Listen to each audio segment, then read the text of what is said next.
आदाब नाज़रीन, खबरनामे में आपका इस्तकबाल है। मैं हूं साइमा खान। सबसे पहले नजर हेडलाइंस पर। ब्रिक्स मुमालिक की पहलगाम दहशतगर्दाना हमले की सख्त मजम्मत। दहशतगर्दी की तमाम शक्लों से मुकाबले के लिए किया अज़्म का इजहार। पीएम मोदी ने कहा कि दहशतगर्दी की मजम्मत महज सहूलत नहीं बल्कि होना चाहिए उसूल।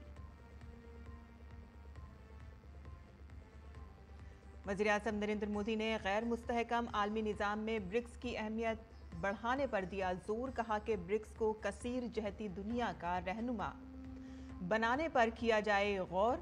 ग्लोबल साउथ मुमालिक को ब्रिक्स से काफ़ी उम्मीदें।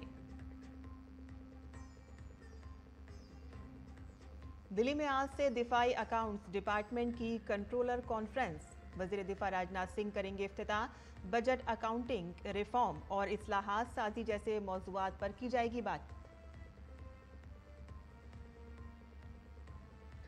नेतन्याहू से आज वाशिंगटन में मुलाकात से कबल ट्रंप ने यरगमालियों से मुताल्लिक मुआहदे के इम्कान का किया इजहार। कहा कि बातचीत से गजा जंग बंदी मुआहदे को आगे बढ़ाने में मिल सकती है मदद। और बर्मिंघम में टीम इंडिया की 58 सालों में पहली जीत। इंग्लैंड को 336 रन से दी शिकस्त। 5 मैचों की सीरीज 1-1 से बराबर। तीसरा टेस्ट 10 जुलाई से लॉर्ड्स में। और अब खबरें तफसील से। 17वें ब्रिक्स सरबराह इजलास में 22 अप्रैल को पहलगाम में दहशतगर्दाना हमले की शदीद मजम्मत की गई। एलानिये में कहा गया कि हम दहशतगर्दी के किसी भी अमल को मुजरिमाना और बिला जवाज करार देते हुए और इसकी सख्ती से मजम्मत करते हैं। कतई नज़र कि इसका इर्तिकाब कौन करता है, कब, कहां और कैसे करता है। हम जम्मू कश्मीर में 22 अप्रैल 2025 को होने वाले दहशतगर्दाना हमले की सख्त तरीन अल्फाज में मजम्मत करते हैं, जिसमें 26 अफराद हलाक और मुतादिद जख्मी हुए हैं। हम दहशतगर्दी की तमाम शक्लों और इसके मुजाहिर के खिलाफ अपने अज़्म का इयादा करते हैं, जिनमें दहशत गर्दों की सरहद पार आमदोरफ्त और इसकी माली इमदाद, उनकी महफूज पनाहगाहें शामिल हैं। हम इस बात पर दोबारा जोर देते हैं कि दहशतगर्दी को किसी मजहब, कौमियत, तहजीब या नस्ली ग्रोह से नहीं जोड़ा जाना चाहिए और दहशतगर्दाना सरगर्मियों में मुलविस तमाम अफराद और उनके हामियों को जवाबदेह ठहराते हुए कौमी और बैनुल अक़वामी कानून के मुताबिक इंसाफ के कटहरे में लाया जाना चाहिए। हम दहशतगर्दी के खिलाफ ज़ीरो टॉलरेंस को यकीनी बनाने और दहशतगर्दी से निपटने में दोहरे मयार को मुस्तरद करने की अपील करते हैं। हम ब्रिक्स के काउंटर टेररिज्म वर्किंग ग्रुप और इसके 5 ज़ैली ग्रुपों की सरगर्मियों का खैर मकदम करते हैं, जो ब्रिक्स की इंसदादी दहशतगर्दी की हिकमत अमली तैयार करने के लिए मिलकर काम कर रहे हैं। हम अक़वाम मुत्तहिदा के फ्रेमवर्क के अंदर बैनुल अक़वामी दहशतगर्दी पर एक जामे कन्वेंशन को जल्द हतमी शक्ल देने और इसे अपनाने का मुतालबा करते हैं। ब्रिक्स सरबराह इजलास के अमन, सलामती और ग्लोबल गवर्नेंस सेशन में वज़ीर-ए-आज़म नरेंद्र मोदी ने आलमी अमन और सलामती को मुश्तरका मफादात और मुस्तक़बिल की बुनियाद करार दिया। उन्होंने दहशतगर्दी को इंसानियत के लिए ख़तरा करार दिया। उन्होंने कहा कि इंसानियत की तरक्की पुरअमन और महफूज माहौल में ही मुमकिन है। वज़ीर-ए-आज़म ने 22 अप्रैल को पहलगाम में दहशतगर्दाना हमले को गैर इंसानी और बुज़दिलाना करार दिया। उन्होंने ये भी कहा कि यह हमला भारत की रूह और इसकी शनाख्त और वक़ार पर बराह रास्त हमला है। वज़ीर-ए-आज़म ने कहा कि दहशतगर्दी की मजम्मत हमारा उसूल होना चाहिए, ना कि सिर्फ सहूलत। अगर हम पहले ये देखें कि हमला किस मुल्क में हुआ, किसके खिलाफ हुआ, तो ये इंसानियत के साथ गद्दारी होगी। उन्होंने कहा कि ज़ाती या सियासी फ़ायदे के लिए दहशतगर्दी को खुफिया रजामंदी देना, दहशतगर्दी या दहशतगर्दों की हिमायत करना किसी भी सूरत में काबिल कबूल नहीं होना चाहिए। वज़ीर-ए-आज़म ने अगले साल भारत की सदारत में होने वाली ब्रिक्स सरबराह कॉन्फ्रेंस के लिए रुकन ममालिक को मदऊ किया। रियो डी जेनेरियो में मुनक़िद 17वीं ब्रिक्स सरबराह इजलास में ब्रिक्स रहनुमाओं ने एक तारीख़ी मुश्तरका एलामिया जारी किया, जिससे दुनिया को ये वाज़ेह पैगाम भेजा गया कि ग्लोबल साउथ अब मज़ीद जामे, पायदार और मसावी आलमी नज़्म के लिए मुत्तहिद है। वाज़ेह रहे कि सरबराह इजलास का मौजू मज़ीद जामे और पायदार हिकमत अमली के लिए आलमी जुनूबी ताउन को मजबूत बनाना है, जिसके तहत रहनुमाओं ने बाहमी एहतराम,